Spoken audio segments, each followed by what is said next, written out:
Drama serial शिद्दत में आप देखेंगे कि मशल की मुलाकात हो जाती है सुल्तान से। और वो सुल्तान को कहती है कि सुल्तान तुम ये मत समझना कि मुझे कुछ खबर नहीं है। मुझे यकीन है कि जो कुछ भी असरा के साथ हुआ, हमारे दरमियान जो कुछ हुआ, सब कुछ सिर्फ और सिर्फ तुम्हारी चालाकी है। इसके अलावा और कुछ भी नहीं है। क्योंकि असरा इतना बड़ा कदम और इतना झूठ और इतना धोखा नहीं कर सकती है। ये सारी तुम्हारी कारस्तानी है। जिसको सुनकर वो कहता है कि अभी तक तुम्हें उसकी बातों पे यकीन नहीं आया कि उसने तुम्हारे साथ क्या कुछ नहीं किया, लेकिन अभी भी देखो तुम्हारा दिल कितना बड़ा है कि तुमने उसको माफ़ कर दिया। आगे से वो कहती है कि माफ़ी तो तुम्हें नहीं मिलने वाली, क्योंकि सारा किया दरा तुम्हारा है और तुमने ही ये सब कुछ किया है।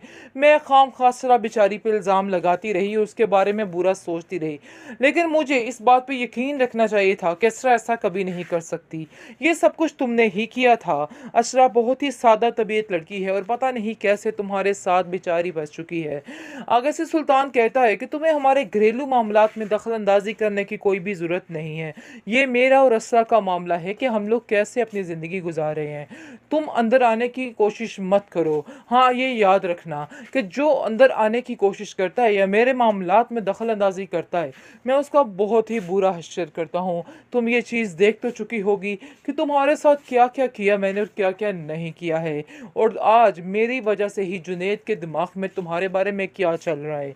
आगे से वो कहती है कि मुझे इन सब बातों से कोई फ़र्क नहीं पड़ता है, क्योंकि मैंने अपने रिश्ते को बड़े अच्छे तरीके से और सच्चे दिल से निभाने की कोशिश की है और कभी भी कुछ गलत नहीं हो सकता। बहरहाल तुम अपनी खैर मनाओ कि तुम अब क्या करना चाहते हो और तुम्हारे साथ क्या होगा। तुम शायद इस चीज़ का अंदाज़ा नहीं कर रहे हो या फिर इग्नोर करने की कोशिश कर रहे हो।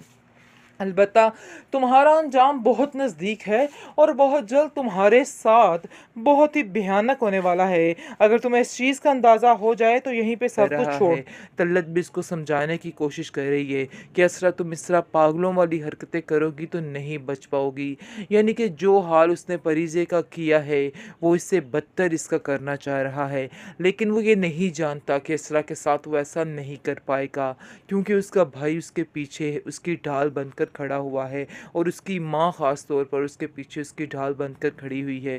क्योंकि जैसे ही उनको पता चलेगा कि उनकी बच्ची पागल होकर रह गई है, तो उनको साफ अंदाज़ा हो जाएगा कि ये इंसान झूठ बोल रहा है, इसके अलावा और कोई भी हकीकत नहीं है। क्योंकि वो जानते हैं कि सुल्तान कुछ भी कर सकता है। परीज़े जब मिलेगी असरा से तो उसको बताएगी कि वो इंसान तुम्हें भी पागल करार दे देगा। जो हाल इसने मेरा किया था वो तुम्हारा भी कर सकता है, इस पर कभी भी यकीन मत करना।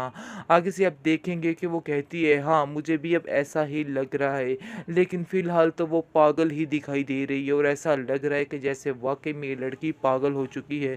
उसको किसी की कुछ समझ नहीं आ रही और तल्लत जो है वो भी उसके पीछे हाथ धोकर पड़ चुकी है कि वाक़ई में इसरा तुम्हें बिल्कुल भी समझ नहीं आ रही। और हाला को कॉल करके भी कहती है कि इसरा का दिमाग दिन ब दिन बहुत ज़्यादा ख़राब होता जा रहा है। मुझे तो समझ नहीं आ रही कि आखिर इस लड़की को क्या परेशानी है। सुल्तान उसको बार-बार समझाने की कोशिश में लगा हुआ है कि तुम्हें ऐसा नहीं करना है, बड़ा सोच समझकर बड़ा ध्यान से चलना है, लेकिन फिर भी उस लड़की को समझ नहीं आ पा रही है और वो पागलों की तरह इसके पीछे ही चलती जा रही है और उसको ऐसा लग रहा है कि वाकई में वो इस तरह की हरकतें कर रही है। लेकिन मज़ीद पागल होने से पहले ही परिजे इसको मिल जाएगी और सारे राज उगल देगी और बताएगी कि क्या क्या अजियत से इस सुल्तान ने उसको गुजारा है। फिर जाकर परिजे को इस कोसरा को समझ आएगी कि वो कितनी बड़ी गलती कर रही है इस सुल्तान पर यकीन करके कि वो कभी ना कभी ठीक हो जाएगा। ये उसकी बहुत बड़ी गलतफहमी है। बेहतरीन ड्रामा सीरियल शिद्दत में आप देखेंगे कि किस तरह से सुल्तान ने ठेका ले रखा है इस ड्रामे में सबको पागल करार देने का। जो हाल इसने परिजे का किया, अब वो चाहता है कि यही हाल अब असरा का किया जाए, लेकिन वो नहीं जानता है कि असरा का भाई इसका क्या फलूदा बनाने वाला है और इसके साथ क्या करने वाला है। वो तो बस इसी मस्ती में मगन है, इसी धुन में जा रहा है कि सब कुछ उसके हाथ में होगा और वो यही समझ रहा है कि सब कुछ करने के बावजूद वो बहुत ही आराम सुकून से रह पाएगा। लेकिन जी ये उसकी बहुत बड़ी भूल है, ऐसा कहाँ होने वाला है। देखेगा कि किस तरह से इसको ज़लील किया जाएगा, किस तरह से इसको बड़े ज़माने में ज़लील करेगा सरवर, क्योंकि वो सोच रहा है कि वो सब कुछ अपनी मर्ज़ी के साथ करेगा, लेकिन कोई कुछ नहीं बोलेगा।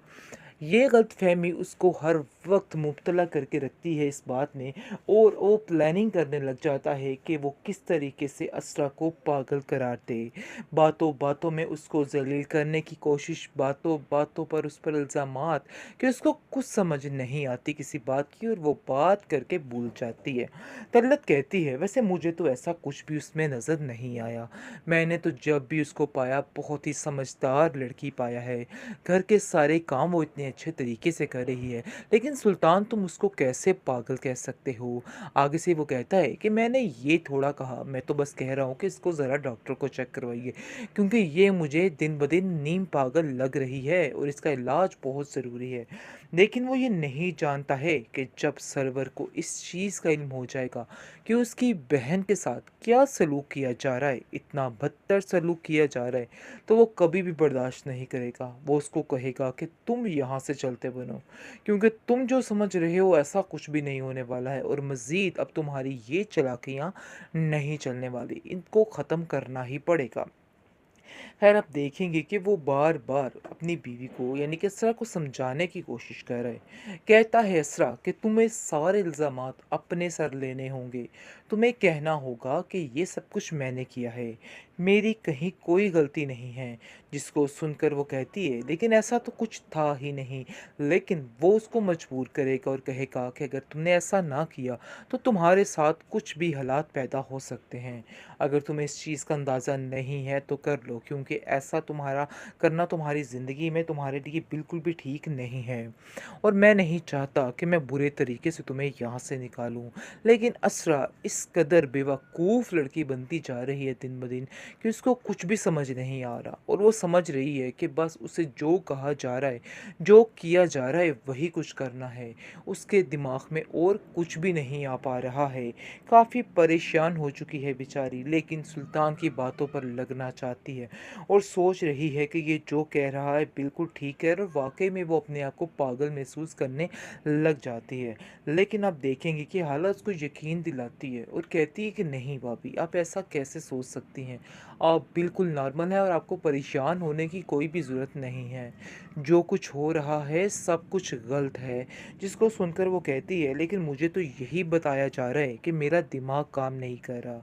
आगे से वो कहती है कि आपको कोई भी बात सुल्तान भाई की सुनने की ज़रूरत नहीं है, क्योंकि वो हमेशा से आपके ख़िलाफ़ थे और ख़िलाफ़ रहेंगे, और वो अपनी मनमानी करने के लिए कुछ भी कर सकते हैं। इसलिए अपने दिल में कभी भी इस तरह की कोई बात मत लेके आइएगा। यानी कि वो पूरे तरीके से असरा को तसल्ली देती हुई नज़र आ रही है, और उसको कहती है कि तुम्हें बिल्कुल भी परेशान होने की ज़रूरत नहीं है। मैं तुम्हारा सारी बातों में यानी कि देने के लिए तैयार हूँ, साथ देने के लिए।